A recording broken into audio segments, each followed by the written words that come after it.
믿음으로 사는 사람들은 의롭다 여김을 받아서 그 삶의 복을 받습니다.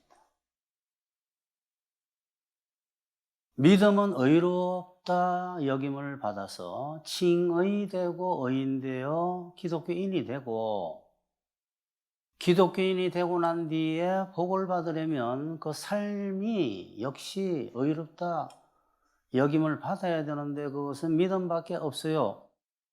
믿음으로 살아야지 의롭다 함을 받아서 그 삶이 복을 받습니다. 근데 이런 이야기를 자꾸 듣다 보면 어떤 생각이 드는가 하면, 믿음으로 살면 복 받는구나, 믿음으로 살면 복 받는구나만 자꾸 알지, 믿음으로 사는 것이 무엇인지를 잘 몰라요. 믿음으로 산다라는 것은, 조금 전에 제가 뭐라 그랬습니까? 의인 되기 위해서 예수님의 율법의 마침이 된 의를 받아서 의인 되기 위해서 믿는 거고, 그 삶이 의로운 삶이 되고 의가 자라가기 위해서 예수님을 믿는 거예요.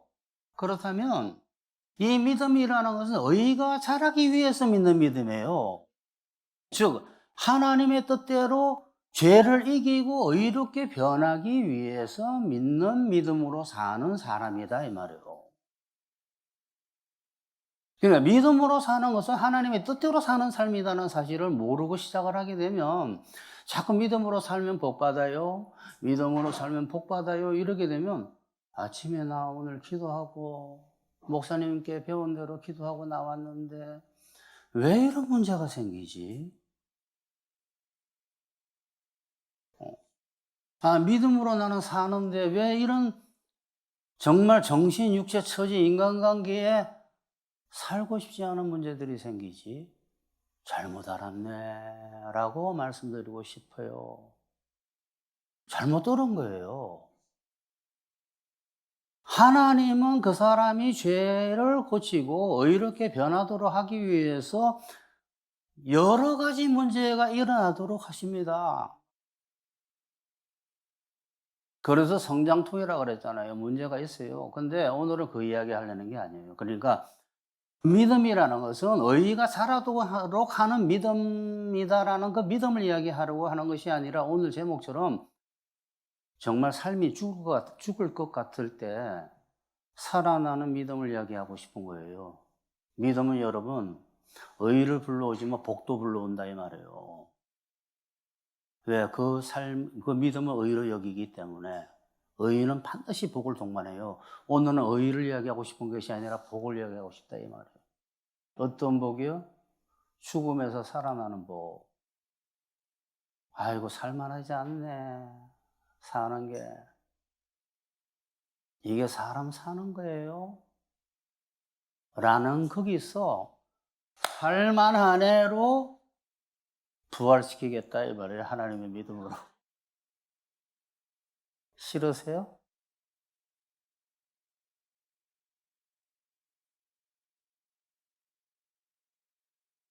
이 땅에 임한 천국은 밭입니다. 밭. 그러니까 이 땅에 천국이 임해 있어요. 이 땅에 천국이 임해 있는데, 이 땅에 있는 천국은 곡간이 아니에요. 곡간. 밭이지. 얼마나 고생이 많으십니까?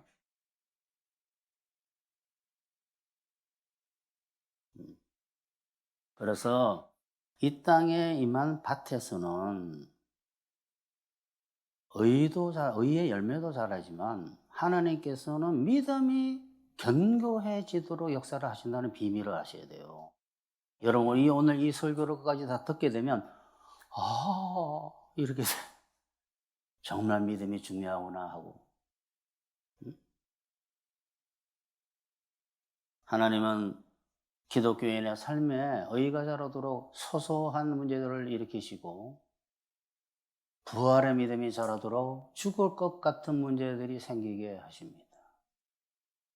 그거 어떡하면 좋아. 근데 걱정할 거 하나 없어요. 부활의 하나님이시잖아요. 그럼 왜 그러십니까? 병 주고 약 줍니까? 그게 아니에요. 들어보시면 알아요. 기독교 믿음이 뭔가를 몰라서 그런 생각을 하는 거예요. 하나님께서는 믿음이 견고해지도록 하기 위해서 정신육체 처지 인간관계에 죽을 것 같은 문제들을 일으키십니다. 아주 그냥 노골적으로 말씀을 드릴게요. 일으키시기도 할지도 몰라요. 이렇게 말하니까 일으키세요. 그러니까 일어나고 있죠. 부활의 믿음이 견고해지게 되면 삶이 얼마나 편안하게 되는가를 여러분 아셔야 돼요. 부활의 믿음이 견고해지게 되면 정신육체 처지 인간관계에 죽을 것 같은 문제가 와도 살리게 되는 하나님의 역사를 받게 되고, 또는 그것이 문제가 아닌 것이 되고, 또는 문제 속에서도 이상하게 평안하게 될 수 있어요. 아니 그게 도대체 뭡니까? 아니 문제에서도 평안하면 되지. 문제가 아니죠 그러면. 그래서 오늘은 부활의 믿음을 빨리 가져야 된다라는, 우리나라 사람들은 빨리 좋아하잖아요. 빨리 가져야 한다는 말씀을 드리려고 합니다.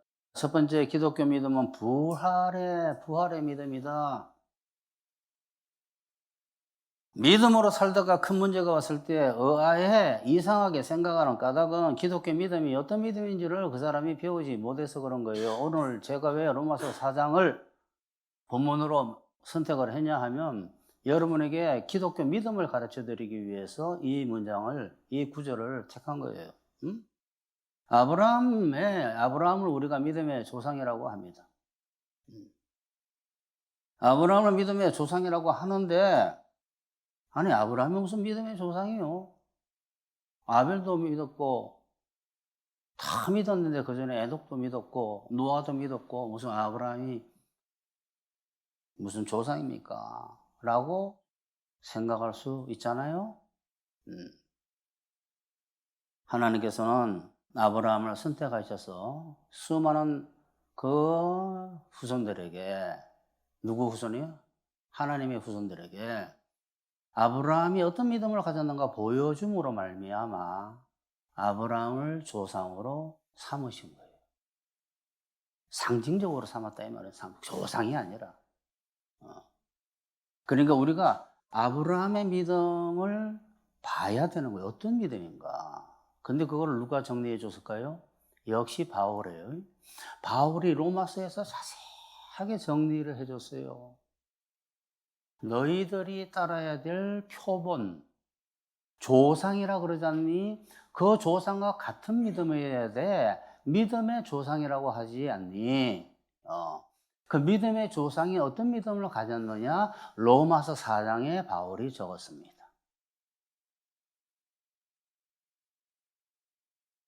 아브라함의 믿음은, 우리의 표본이 되는 아브라함의 믿음은 죽음에서 살아나는 부활의 믿음이에요. 그가 믿은 바 하나님은 죽은 자를 살리시며, 이렇게 시작하죠. 그가 믿은 바 하나님은 죽은 자를 살리시며. 시작이 이렇게 되잖아요. 없는 것을 있는 것으로 부르시는 이시니라. 하나님 아브라함이 별할 수 없는 중에 바라고 믿었으니 이는 내 후손이 이와 같으리라 하신 말씀대로 많은 민족의 조상이 되게 하려 하심이라. 그가 백세나 되어, 자, 이런 단어들을 보셔야 돼요. 여러분이 제 이야기를 안 들으면 이런 단어가 머릿속에 안 들어올 수 있습니다. 앞에 제가 죽은 자를 살리시며 했죠. 또 나오잖아요. 자기 몸이 죽은 것 같고 사라의 태가 죽은 것 같음을 알고도, 이 죽었다 이 소리. 태가 죽었어요. 애를 못 낳습니다. 아브라함은 애를 못 낳게 돼 있었어요. 죽었어요. 아니 나중에 또 사라 죽고 난 뒤에 후처가 있었잖아요. 그때는 이미 살림을 받았기 때문에 후손이 또 생긴 거예요. 오늘 비밀 말씀드렸는데 저번에 한번 말씀드린다 그랬는데, 죽은 몸이 살은 거예요. 죽은 몸이. 자기 몸이 죽은 것 같고 사라의 태가 죽은 것 같음을 알고도 믿음이 약하여지지 아니하고, 이게 뭐냐면 믿음이 없어 하나님의 약속을 의심하지 아니하고 믿음으로 견고하여져서 이랬잖아요. 믿음이 더 강해졌다라는 소리예요. 이 무슨 일이 있어요? 예? 여러분에게 죽을 것 같은 문제가 생기게 되면 버려버려요. 믿음이고 뭐 교회고. 에이, 이 뭐야 이게. 믿음으로 사는 거 좋아하네. 이러면서 버려. 하나님 버리고 교회 버리고 신앙 버리고 에이 내 인생이나 챙기자 이렇게 되는 거예요. 그런데 여기 아브라함 보세요. 믿음으로 견고해졌어. 이렇게 이 말이 잘못된 거예요. 믿음이 강해졌다는 뜻이에요. 희한하잖아요? 여러분, 하나님의 뜻대로 살고자 하고 자꾸 추구하게 되면 성령의 역사가 일어나면서 이렇게 변해요. 믿음으로 견고하여져서 하나님께 영광을 돌리며 약속하신 것을 또한 이루실 줄 확신까지 하였어요. 확신하였으니 그러므로 그것이 그에게 의롭다. 네가 나를 믿는구나. 그에게 의로 여겨졌다 기록된 것은 아브라함만 위한 것이 아니요 의로 여기심을 받은 우리도 위함이니 곧 어떤 사람? 예수 우리 주를 죽은 자 가운데서 살리신 이를 뭐예요? 부활케 하시는 하나님을 믿는 자들이라 그랬잖아요. 나는 예수님 부활을 믿어요. 저는 아브라함이 아이를 낳고 사라가 아이를 낳을 정도로 죽은 몸이 살았다는 것을 믿어요. 말은 이렇게 하는데 자기 삶 속에 죽을 것 같은 문제가 오게 되면 무슨 부활이야 이렇게 믿음이 그거는 기독교 믿음이 부활의 믿음이라는 사실을 모르는 거예요. 기본에 안 돼 있는 거예요. 오늘은 기본을 아셔야 됩니다. 에? 부활의 하나님을 믿는다 그러잖아요. 누가? 우리라가 그랬죠. 우리도 위함이니 이렇게 되어 있잖아요.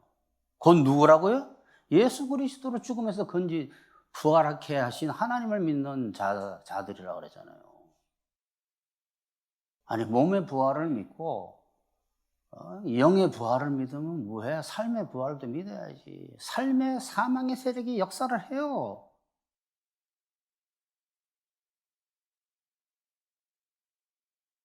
여기 성경 보게 되면 아브라함이 자기 몸 죽은 것 같고 사라테가 죽은 것 같은 처지에서도 잉태할 몸으로 살리신다는 것을 믿은 거예요. 이미 여러분이 한 그때쯤 되면 이 성경 말씀이 또 제 설교가 뭔지를 정확하게 알 텐데 그런 상황이 되면 아브라함 같은 상황이 되면 아브라함이 100세가 되는데 애를 어떻게 낳습니까? 남자로서 이미 끝났는데 생산 능력이 사라도 마찬가지예요. 하나님께서 살린 거 뭐 그거 아무것도 아니지. 살려버린 거예요. 그러니까 아이가 나왔죠. 아브라함과 상관없이 사라한테 나온 게 아니에요. 그럼 예수님입니다. 아브라함으로부터 나왔어요. 둘 다 몸을 부활시켜 버렸어요. 이제 아시겠죠? 그러니까 그 몸을 가지고 아브라함은 살았다 이 말이에요. 그리고 나중에 살아 죽고도 후처가 있고 뭐 이랬지. 아들도 나오고 자식도. 여러분은 어떻습니까? 가망이 없어 보이는 여러분의 어떤 상황들이 살아오면서 분명히 있었을 거고 지금도 있을 거예요. 이런 상황에서 도리어 믿음이 강해집니까? 에이 무슨 그런 이야기가 있어요. 무슨 믿음이 강해져요. 그거 사실 안 믿어지는데요. 이렇게 안 믿어지는데요. 이제는 기독교 믿음은 가망이 없는 것을 가망을 있게 하는 거예요. 그래서 아브라함이 믿은 바 하나님은 죽은 자를 살리시며 없는 것을 가능성이 없는 것을 가능성이 있는 것으로 부르시는 이를 믿는다 그러잖아요. 그게 믿음이에요. 우리는 가능성이 조금 보일 때 믿어. 정말 사악 같은 것도 하나도 안 될 때는 믿음이 없어요. 죽었을 때는. 근데 왜? 약간 뭔가 서로 상담이 오가면 믿어집니다. 그래. 그 믿음이라 안 그래? 뭔가 가능성을 본 거지. 가능성을 믿은 거지. 여러분, 기독교의 믿음은 죽으면서 사는 걸 믿는 거예요. 가능성이 없을 때 믿는 것이고, 그런데 또 뜻대로 안 사는, 의롭게 살 생각도 없는 사람이 자꾸 이것만 또 붙들어요. 회개부터 하세요. 죽은 영이 살아나는 부활과 몸의 부활과 정신, 육체, 처지, 인간관계에 살고 싶지 않게 하는 죽음의 세력을 이기게 하시는 하나님을 믿는 것이 부활의 믿음이에요. 그러니까 하나님 죽이든지 살리든지 하세요. 이거는 믿음이 아니에요. 죽이는 하나님이 어디 있어요? 살리시는 하나님이라니까. 깽판 믿음이에요, 그거는. 깡패 믿음이라 그래, 그거. 죽이든지 살리든지 알아서 하세요. 막 이러는. 그런 게 어디서도 되지. 물론 화가 나서 그렇겠지만, 하나님 다 용서하십니다. 얼마나 얘가 짜증났으면 이럴까. 두 번째, 부활의 믿음은 말씀 듣는 것만으로는 배울 수 없다.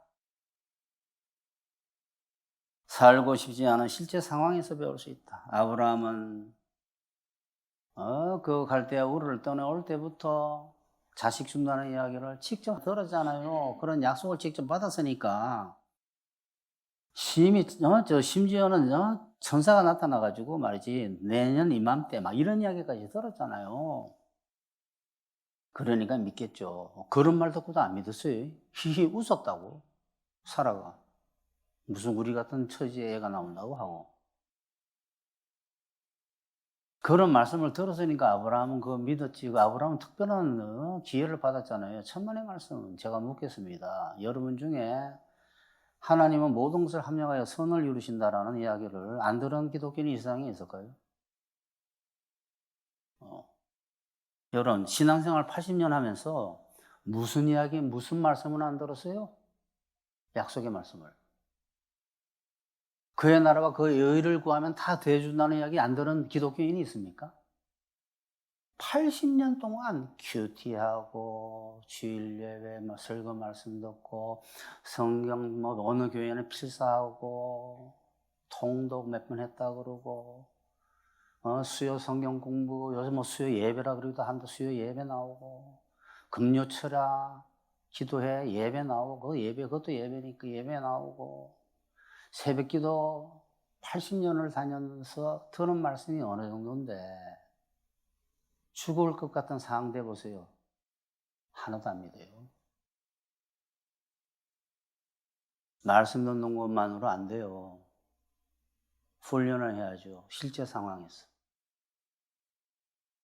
아무리 말씀 많이 듣고 들어도 실제로 죽을 것 같은 문제 오면 믿음이 적어지는 정도가 아니라 의심하는 정도가 아니라 들은 말씀 다 거짓말이라고 생각되고 말도 안 되는 말이라고 생각해요. 지금 제가 하고 있는 이 말조차도. 문제 없는 사람 들으면 은혜 받는데 실제로 문제 있는 사람 들으면 에이 뭔 소리야 하고 듣지도 않아요. 들으면 복 있습니다. 믿음이 이 시간 생겨야 돼요. 믿음으로 산다는 사람조차도 정신주계 처지, 인간관계에 죽을 것 같은 문제하면 넉넉히 이기게 하실 것을 안 믿어요. 하나님이 이야기하시는 거예요. 너 지금까지 믿었는데 한 번도 안 믿었잖아. 근데 한 번 믿는 거 해보자니까. 그거 하고 있는 거야. 지금 부활의 믿음을 믿는지. 그게 기독교의 믿음이야. 뭘 믿는데 자꾸 믿었다 그러니 지금 해보자는데 그거는 말씀만 가지고는 안 된다니까 실제 가지고 되지. 지금 믿어 라고 이야기하신다니까요. 그거 훈련시키는 거예요. 그 믿음이 없이는 안 돼요. 왜? 그 믿음이 없으면 반드시 사단한테 나자빠져 버립니다.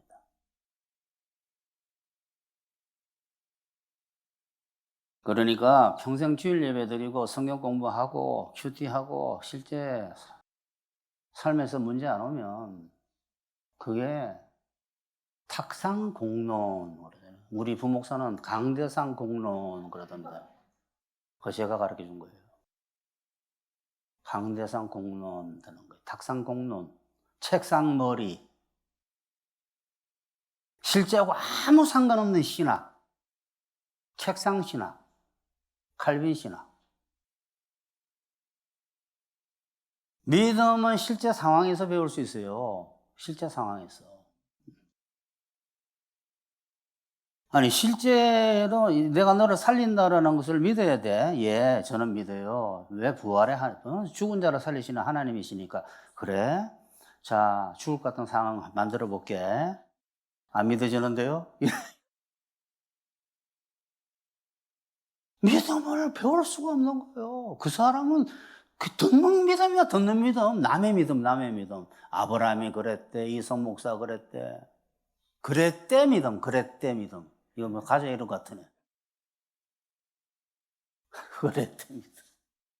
혹시 그랬대 믿음 아닙니까? 믿음은 실제 상황에서 배울 수 있어요. 죽을 것 같은 상황에서 하나님께서 살만하게 만드신다는 것을, 그 하나님을 믿는 믿음. 그것을 의로 여기는 거예요. 그래서 베드로도 풍랑일 때, 풍랑에는 바다 위로 걸어오시며, 풍랑에는 바다 위에서 죽을 것 같은 상황 속에서 배울 수 있었습니다. 그래서 예수님은 부활의 믿음을 가르치기 위해서 캄캄한 밤에 예수님이 배 쪽으로 걸어오시는 그때가 굉장히 캄캄했어요. 그 시간이 사경이라 하는데 사경이 가장 깜깜한 시간이라 그래요. 그 시간에 예수님께서 그 배로 향해서 걸어왔는데 제자들이 으악 했어요. 너무 이게 뭐야, 뭐 허옇게 물에 유령인가 보다 그랬잖아요. 유령인가 보다. 나다 그랬어요. 베드로가 저도 물 위를 걷고 싶다 그랬잖아요. 걸어오라 그러죠. 걸어왔어요. 그 바다가 편한 바다였겠어요? 풍랑이 있는 바다였어요. 풍랑이 있는 바다. 베드로가 들어갔긴 들어갔어요. 조금 걷다가 보니까 어떻게 파도가 치고 바람이 부니까 무서워가지고 예수님 믿는 걸 잊어먹었어요. 물속으로 빠져서 죽어갔어요. 나를 구원하소서 그랬잖아요. 그래서 당겼잖아요. 왜 그런 일이 있었을까요? 배가 이미 육지에서 술이나 떠나서 바람이 거스름으로 물결로 말미암아 고난을 당하더라. 배가 막 출렁출렁 고난 당하고 있었던 거예요. 밤 사경에 예수께서 바다 위로 걸어서 제자들에게 오시니 베드로가 대답하여 이르되 주여 만일 주님이시거든 나를 명하여 물 위로 오라 하소서 하니 오라 하시니 베드로가 배에서 내려 물 위로 걸어서 예수께로 가되. 이게 아름답게 보이세요? 여러분 지금 죽을 것 같은 사람들 이거 자기하고 똑같은 상황이에요 지금. 바람을 보고 무서워 빠져가는지라 소리질러 이르되 주여 나를 구원하소서 하니 예수께서 즉시 손을 내밀어 그를 붙잡으시며 이르시되 믿음이 작은 자여 왜 의심하였느냐 하시고 배에 함께 오르매 바람이 거치는지라. 믿음이 작은 자여 왜 이야기하시오? 아이고야 어려운 상황 속에 있구나 얘야. 베드로 막 이러시지.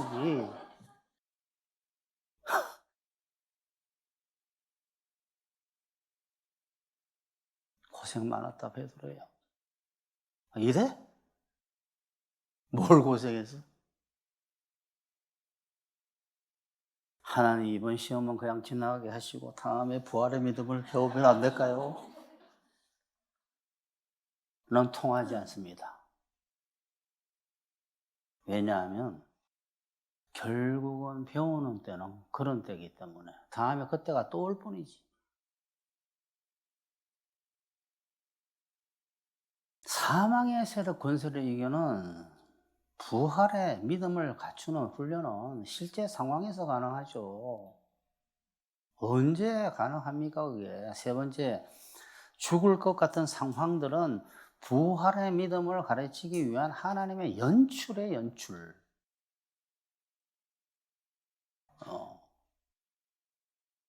제가 아까 말씀을 드렸잖아요. 믿음이라는 것은 실제 상황에서 배우는 거예요. 믿음이라는 건. 말씀을 일단 듣게 하고 난 뒤에 실제 상황이 와요.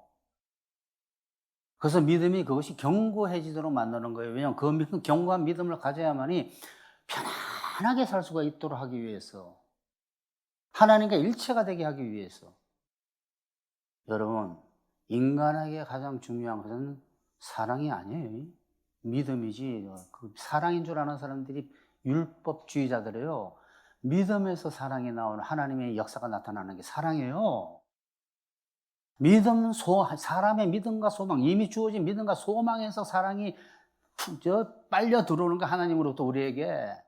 그래서 우리에게 나타나지는 거예요, 그게. 믿음이 제일 중요해요, 인간에게 있어서는. 그거를 가르치는 거예요, 하나님은. 제가 뭐라고 그랬어요? 하나님과 일체가 돼서 붙어 있는 방법 하나는 믿음밖에 없다고. 믿음과 소망밖에는.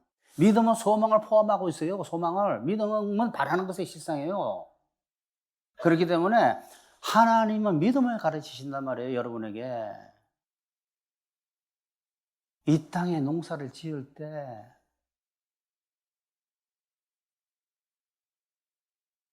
기독교의 믿음이라는 것은 예수님의 의만 아니라 어떤 상황 속에서도 살만하게 만들어버리시는 기가 막힌 모든 것이 가능한 하나님을 믿는 믿음이기 때문에 믿음으로 사는 사람은 이 부활의 믿음을 간직하고 있어야 됩니다.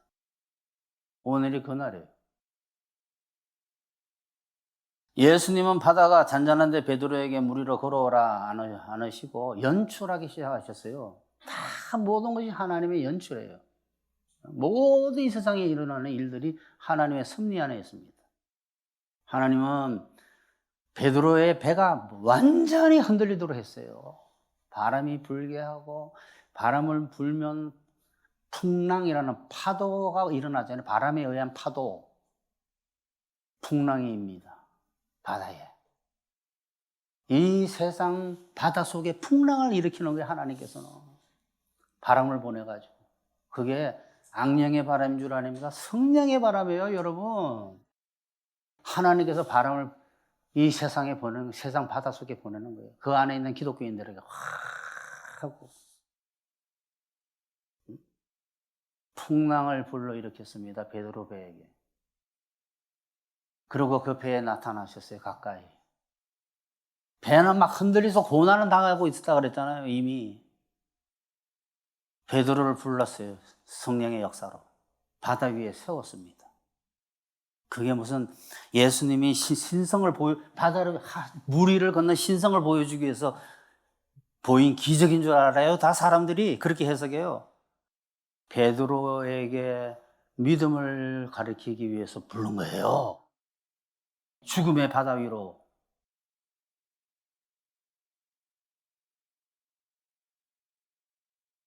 그래서 그에게 죽음을 이기는 믿음을 가르치기 시작한 거예요. 물 위에 설 수 있는. 인간으로서는 도저히 상상도 못하는.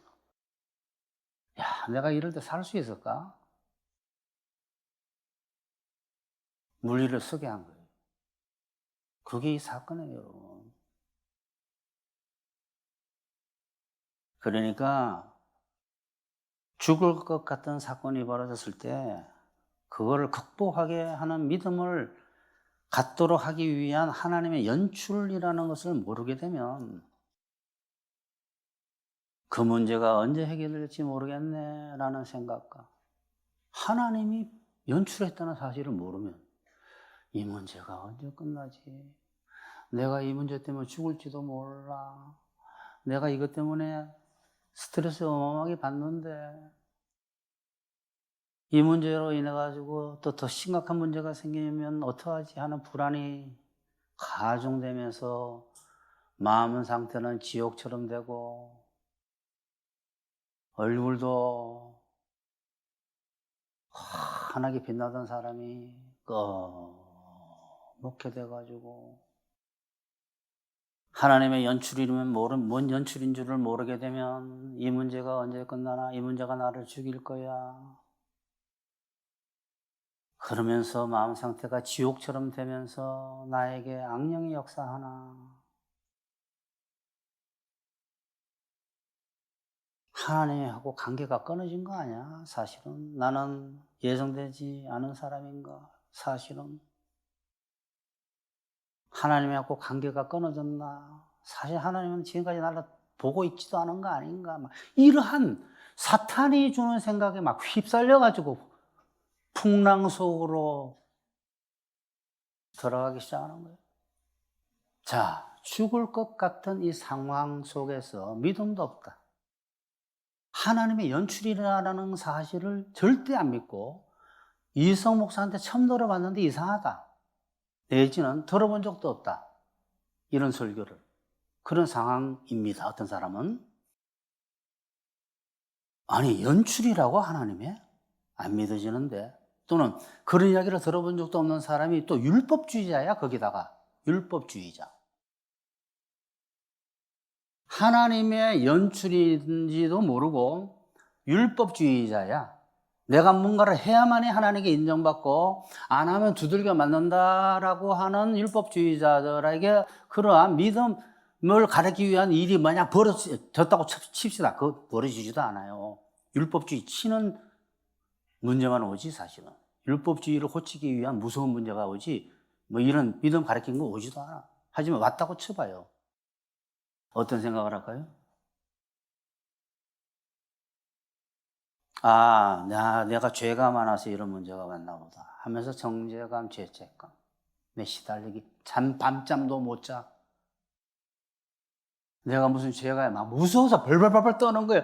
내가 무슨 죄가 있나 봐. 아, 내가 옛날 하면서 그 죄 때문인가?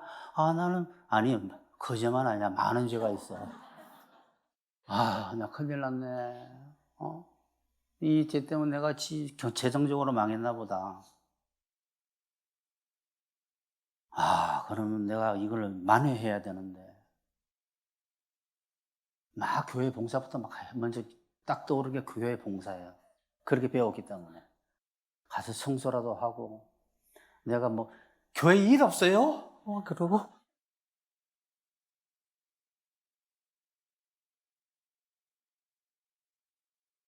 하나님께서 자기를 미워하신다고 생각하니까 더 큰 문제 발생할 거라고 생각하고 그 두려움에 벌벌벌벌 떨게 되고 어떻게 해서라도 그런 만회해야 된다는 생각에 사로잡히게 되고 그 부담감으로 정신, 육체, 처지, 인간관계가 더 망하게 됩니다.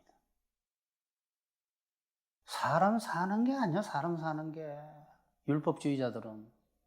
그런데도 거기에 사람들이 제일 매혹당합니다. 여러분, 율법주의자, 제가 하나 물어봅시다. 50만 명이 몰려있는데, 뭐 그런 데도 없지만, 50만 명이 몰려있는데, 거기 율법을 가르쳐요. 하나님 앞에서 여러분이 선을 행하지 않으면 맞습니다. 열심히 달란트 비유를 보십시오. 열심히 하나님 오시기 전에 일을 해야만이 일해야 돼요. 일해야만이 큰 상급 받습니다. 막 이러한 율법주의로 몰고 가는데 보니까 50만 명이 앉아 있어요. 근데 복음을 가르치는 곳에 50명이 앉아 있어요. 어디가 더 부럽습니까? 사람들 50만 명을 부러워합니다. 그만큼 사람들은 어리석어요. 숫자와 규모와 권세와 재정을 봅니다. 여러분, 하나님이 일하는데 돈이 필요 없어요. 사람 숫자가 필요가 없어요, 사실은. 뭘 못 하시겠어요? 안 하실 뿐이지. 심지어는 감출판인데, 복음을. 그렇게 가르치면 가르칠수록 죄 짓고 있다는 사실을 모르는 거예요. 성경에 써져 있어요. 바리새인과 서기관, 바리새인들한테 뭐라 그랬어요? 율법주의자들한테. 너보다 더 지옥의 자식을 만드는구나 그랬어요. 너네는 연자맷돌 달고 바다에 빠지는 게 낫다 그랬어요. 입 다물고 있는 게 좋아요, 차라리. 그래서 다 용감합니다. 그러니까 죽을 것 같은 문제가 오게 되면 제일 먼저 내가 율법주의자인가? 율법 폐기론자인가부터 봐야 돼요. 그게 회개라고 그래요. 그거부터 하고 난 뒤에 그다음부터 부활의 믿음을 배우든지 하셔야 된다 이 말이에요. 내가 하나님 뜻대로 살고자 하는데 내 능력이 안 되니까 하나님 믿고 있는 사람이에요. 그건 믿음으로 사는 사람이에요. 그 사람에게 일어나는 일은 부활의 믿음을 가르치는 역사고 아니면 의가 자라게 하는 거예요. 네 번째, 항상 평안하기 위해서는 부활의 믿음을 빨리 가져야 된다. 이거는 뭐 상식 아니에요. 지금까지 들은 거로 보게 되면. 성경에 보게 되면 광풍이 일어나는 그 파도가 일어나고 막 풍랑이 칠 때 그런 일들이 여러 번 있어요. 제자들이 탄 배가 막 흔들렸어요. 근데 그 안에 그때는 예수님도 계셨어요. 배가 막 뒤흔들리고 밖에 있는 물이 뱃속으로 들어가지고 출막 막 물이 들어오고 뱃속으로 막 그런 상황 속에서 예수님이 주무시고 계셨어요. 하나님께서 연출하셨구나. 베드로 제자들 막 그 안에서 풍랑 일고 야단 나가지고 뭐라 그래서 살려. 아니 어떻게 이 상도 모르세요? 그랬잖아요 예수님한테. 그 잠잠하라 꾸짖어 버렸잖아요 예수님께서. 누구를? 바람을 잠재워 버렸어요.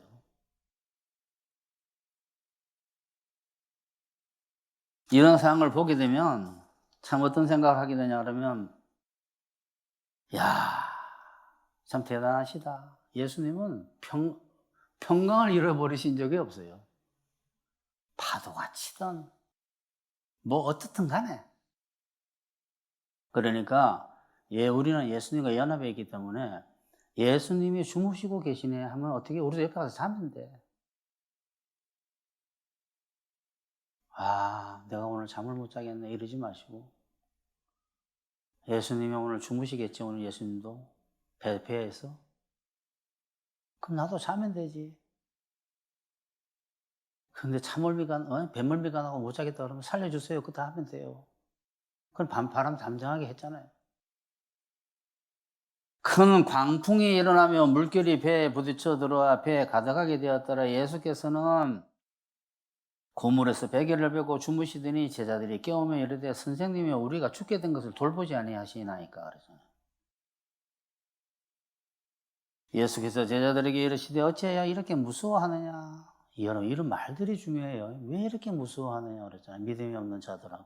저 뒤에 아이고 내가 미리 말해버렸네. 나오잖아요. 너희가 어찌 믿음이 없느냐. 믿음이 없으니까 두려워지는 거예요. 두려워지니까 살고 싶지 않은 거예요. 살고 싶지 않으니까 정신, 육체, 처지, 인간관계에 문제 생기는 거예요.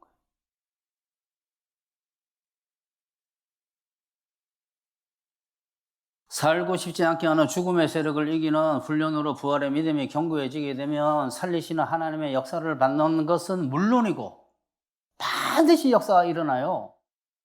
인간관계에서 참 뒤집어져서 난 못 살겠다 막 이렇게 되게 되면 하나님 살리실 걸 믿으면 역사가 나타나요. 처지에서도 나타납니다. 죽을 것 같은 정신 상태에서도 나타나요. 죽을 육체도 살리십니다. 기적으로요. 병원도 보내시고 좋은 의사 만나게 하시고 다 고쳐주세요. 그러니까 하나님께서 살려주실 것을 믿고 기도하면 이런 견고한 믿음이 생기게 되면 항상 편안하게 돼요. 그러면서 머릿속에 이상한 생각이 아니라 하나님의 생각들이 떠오르기 시작해요. 일단 부활의 믿음을 견고하게 하게 되면 일단 긍정적이 돼요. 이상하게. 마음이. 그러면서 이 안에 하나님의 생각들이 솟아나기 시작해요. 그렇지. 이렇지 저렇지. 그러면서 모든 것이 긍정적으로 생각하게 되고 입에서 감사가 나오게 되고 평안하게 되고 불안 정세 없어지고 기분 좋지 않음이 없어져요. 기분 좋지 않은 것이 불안 정세에서 주로 옵니다. 기분 좋지 않음이 부활의 믿음이 없어서 오는 거예요. 부활의 믿음이 없었어. 그러니 어떤 일이 있어도 평안하기 위해서는 살고 싶지 않게 하는 죽음의 세력이 올 때 어떤 세력이? 죽음의 세력. 아, 나 살고 싶지 않아. 나는 잠잘 때마다 새벽 되면 살고 싶지 않아요. 불면증 오는 사람 중에 그런 사람들 많아요. 이 호르몬 문제라 그러던데. 호르몬 문제이기도 하지만 믿음이 없어서 성령의 역사가 없으니까 호르몬 문제가 되는 거지.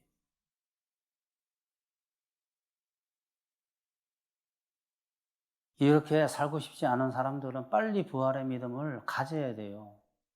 하나님께 기도하면서. 예수님께서 베드로에게 부활의 믿음을 가르치기 위해서 365일 바다로, 갈릴리 호수로 바다로 나갔어요. 예? 이거 제가 만든 이야기예요.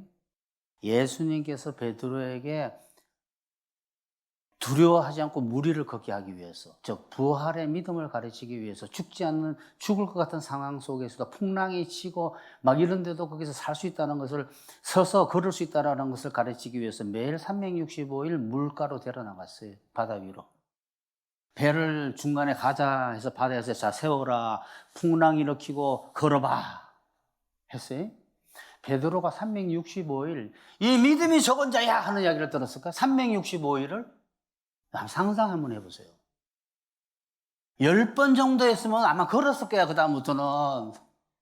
목사님, 저는 그렇게 생각 안 합니다. 베드로 365일 믿음이 적은 자야 구원해 주세요 걸어다니고 이랬을 거예요. 안 그렇습니다. 10번 정도 했으면 그 다음부터는 걸었을 거예요. 제 이야기 왜 해요, 제가? 올 때 배우세요. 빨리 배울수록 좋습니다. 마지막 5번째, 하나님께서 부활의 믿음을 가르칠 때는 위로하지 않으시고 꾸짖으십니다. 이게 비밀이에요, 비밀. 하나님께서 믿음을 가르치실 때는 위로하지 아니하시고 불신을 꾸짖으세요. 벌써 2군데 봤잖아요. 물 위에서 일어난 사건, 베드로 꾸짖었죠. 배 위에서 또 꾸짖었잖아요, 제자들을. 다시 한번 볼까요? 큰 강풍이 일어나고 물길이 배에 부딪혀 들어와 배에 가다가게 되었더라. 예수께서 고물에서 베개를 베고 주무시더니 제자들이 깨우며 이르되 선생님이 우리가 죽게 된 것을 돌보지 아니하시나이까 하니 예수께서 제자들에게 이르시되 어찌하여 이렇게 무서워하느냐 너희가 어찌 믿음이 없느냐 또 꾸지람했잖아요. 여기 이 사람들은 어떤 상황이에요? 죽게 됐다 그랬잖아요. 죽게 된 걸 왜 돌보지 않습니까? 그러잖아요. 그러니까 여러분이 금요일 또는 수요일날 교회 와가지고 정말 구원자십니까? 기도를 했는데 또 잠잠하지 않은데 그 사람이 영적으로 어린아이이기 때문에 귀에 못 듣고 있는 거예요. 뭐 이성 목사는 이미 듣고 있는데 오늘 설교에서 그 사람에게 이야기해 주는 거예요. 부지런하고 계신단다. 내가 너 믿음 키우려고, 너 믿음으로 산다 그랬지? 너 믿음 키우려고 너한테 주는 상황인데 너는 왜 자꾸 우니? 내가 일으킨 상황인데 내가 가서 네 안고 붙잡고 울까? 내가 일으켰어. 너 믿음 키우려고, 너는 믿지를 않잖아. 아무리 이야기를 해도 지금 이 상황이 너 믿을 때다 하고 믿으라고 이야기하시는 꾸지람할 때예요, 꾸지람할 때. 오늘 2군데 다 보셨잖아요. 베드로 물에 빠져서 뭐라 구원해 주세요 그랬잖아. 살려달라고.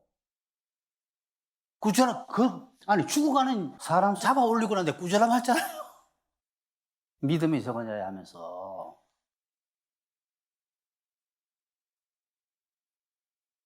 그러니까 여러분이 예수님은 물에 빠진 베드로 위로하지 않았습니다.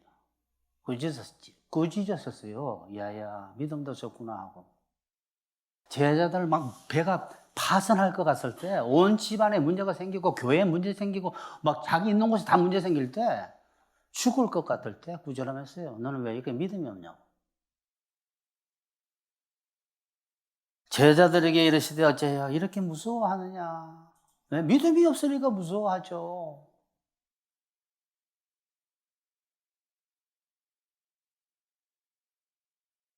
그러니까 하나님께서는 일부러 연출하셨는데 왜 거기서 위로하시겠어요?